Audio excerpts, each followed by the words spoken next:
qualifying laps, you're really driving 11 tenths,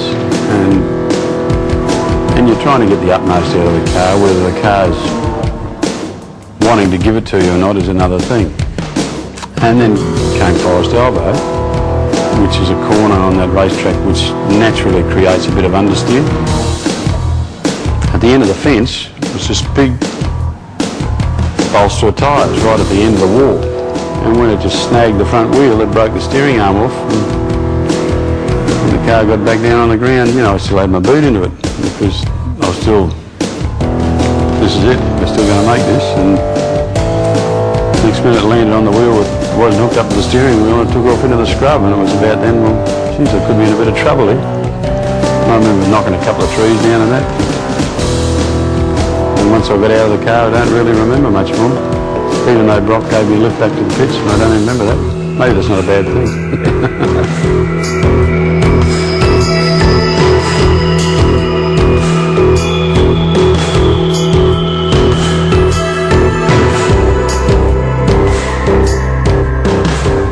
The carnage was incredible. This car was an absolute wreck. And I think that if Dick didn't think there was some sort of almighty power there that controlled life on this planet before then, I think after then he'd sit back and say, phew, my number wasn't up today, that's for sure. It was amazing. Hey, Dick Johnson fans are the most loyal in Australia. Well, here's a demonstration. We're in the last minutes of Saturday night, and look at the crowd behind me on this cold Saturday. What are they watching? Well, they're watching an effort which, if it succeeds, will be one of the miracles of Mount Panorama. Dick Johnson's crew are trying to rebuild car 9 into car 17. Let me now talk to the man in charge of preparation, George Shepherd. Can you do it, George? Oh, we'll give it a big shot, Evan. How many hours work in all? To do what we're doing? Right the way up to the start line, I reckon. Yeah. What are the hardest things? Well, the hardest thing is that you just, you're trying to do so many things in such a small area with so many people, I suppose. But you're taking a motor car and we're trying to introduce into it all the development that we've found in our car over a whole year, in Dick's car, into a car that's a year old and hasn't had any development since. It's now around midnight, it's getting colder, and Dick Johnson has turned up. Dick, you must be moved by all this, the fans out there, the fans in here. Evan, that's Bathurst, I think, and I think that's the dedication that we have in all the guys that work for us. They're just such a great bunch of guys. Are they going to finish? Mate, they'll work until they drop. That's how they go. They'll finish the car in some sort of order, and hopefully it'll be good enough to do the job tomorrow. Are you going to bed? Oh, we'll get to bed sooner or later. You're not going to have the chance to drive this car before the flag drops. What sort of chance does that give you? Well, we'll just hope that the guys get everything, you know, in the right shape when they put it in the car, because you only get one shot, and they know what it's like getting one shot, so I'm sure that they'll do the right thing.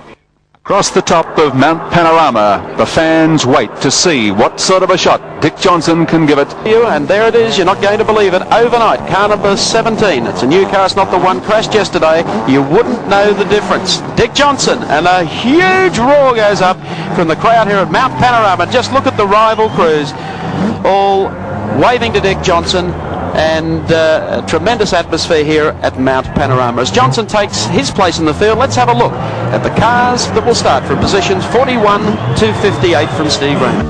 And here he is, and just look at the marshals around the circuit and the spectators up on top of the mountain giving him such a tremendous cheer. This will be a corner that Dick might treat just a little bit gingerly today. This is where he had the problem yesterday, hit those tyres, the back of the car got into the wall, but Dick Johnson has made the starting grid for the 1983 James Hardy 1000. And that's the only practice he's going to be able to get in the car before the start of the race today.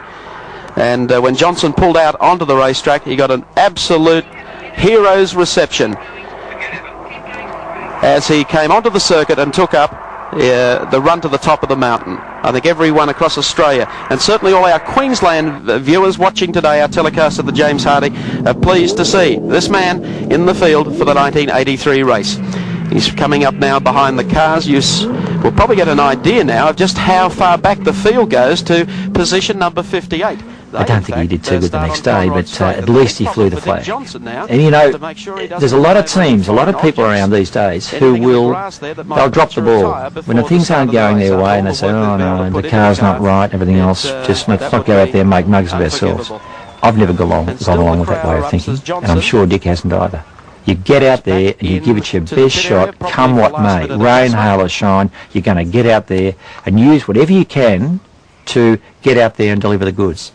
Dick did that, and 10 points to him.